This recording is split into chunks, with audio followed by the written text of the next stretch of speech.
Deus é a imagem do seu povo. E criou o homem aos deuses à sua imagem e semelhança. E nos deuses o homem expressou toda a sua maldade.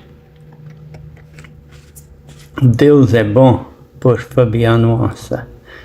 Nem sempre, em mitologia de todas as épocas e culturas, é possível encontrar uma faceta bem diferente do Deus amoroso e compreensivo tão valorizado no Ocidente. O próprio Zeus, Deus Supremo do Olimpo, estava mais para um soberano impiedoso do que para pai bonachão. A maior parte das entidades divinas é ambígua. Elas apresentam um lado rígido e outro benevolente. Se você cumpre o trato, é recompensado. Se é infiel, será punido, diz o americano Edwin Rissing, antropólogo pela Universidade Federal da Bahia, especialista em sociedades indígenas. A função dos deuses irritadiços ou malévolos é alertar os homens para perigos morais e físicos, mostrando as terríveis consequências de ignorar regras predeterminadas. Com certos assuntos não se deve brincar. Assim, para ensinar lições importantes, os deuses mostram seu lado mais duro, diz Charles Chiasson, professor de mitologia grega da Universidade do Texas, Estados Unidos. Mesmo sem os assassinatos rituais tão populares na antiguidade, a tradição de dor e sofrimento continua viva nos dias de hoje. No cristianismo temos vários exemplos de sacrifícios, como as peregrinações e a Eucaristia, comer a hóstia que representa o corpo de Cristo, um sacrifício simbólico, diz Rissing.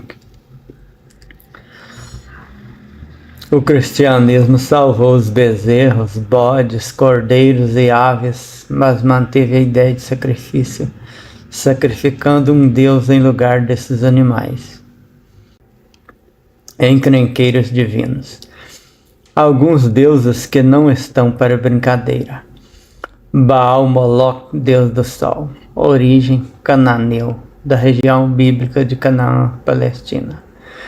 Um dos mais sanguinários de todos os tempos era representado por uma estátua oca de bronze com cabeça de touro, dentro da qual deveria haver um fogo aceso. Para aplacar sua ira e garantir que o sol não esfriasse, os homens sacrificavam bebês primogênitos, jogando-os nas chamas da estátua. Durante o ritual, o povo tocava flautas e tambores para disfarçar os gritos infantis. A barbaridade naquele pedacinho de mundo é mesmo sem par. Haja visto o que ocorre ali até hoje.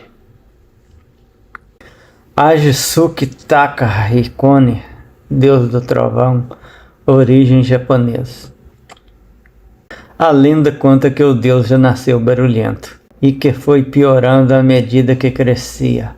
Os outros deuses costumam colocar escadas à sua frente para que ele se mantenha longe e lhes dê um pouco de paz.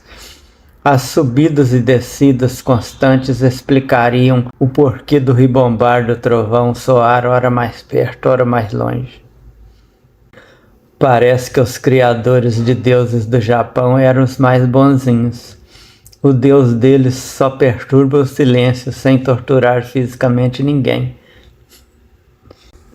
O Kupanipo, deus tubarão das águas, origem havaiano. Podia ser mortalmente severo ou incrivelmente bondoso. Controlava a quantidade de peixes disponíveis para os pescadores, punindo com a morte os inabilidosos, distraídos e os desrespeitosos. Em contrapartida, salvava crianças do afogamento, dando-lhes o poder de se transformarem em tubarões. Nesse era mais fácil acreditar.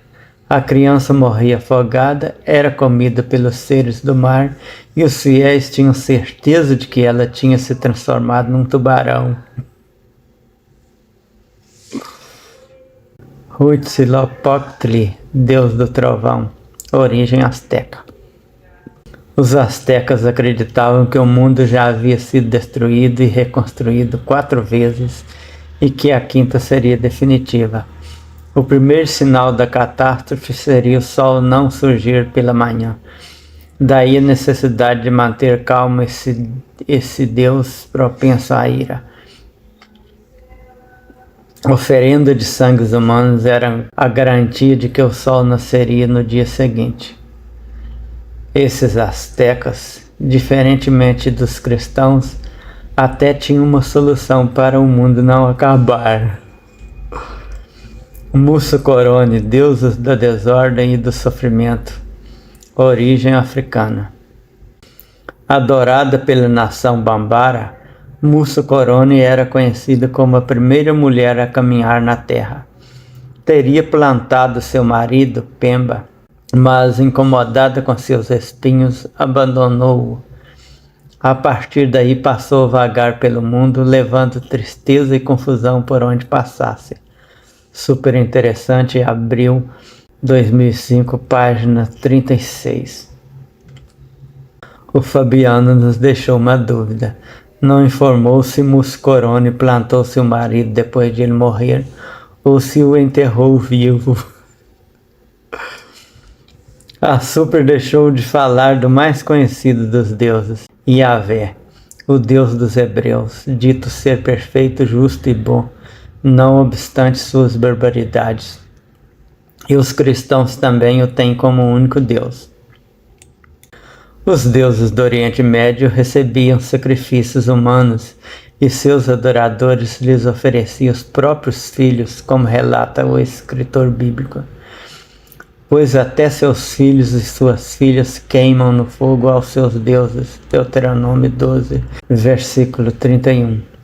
Não oferecerás a Moloque nenhum dos teus filhos, fazendo-o passar pelo fogo, nem profanarás o nome do teu Deus. Eu sou o Senhor. Levíticos 18, versículo 21.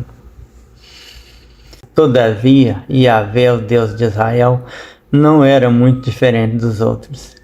Ele não recebia só uma enorme quantidade de sangue de bezerros, cabritos, cordeiros, aves, etc.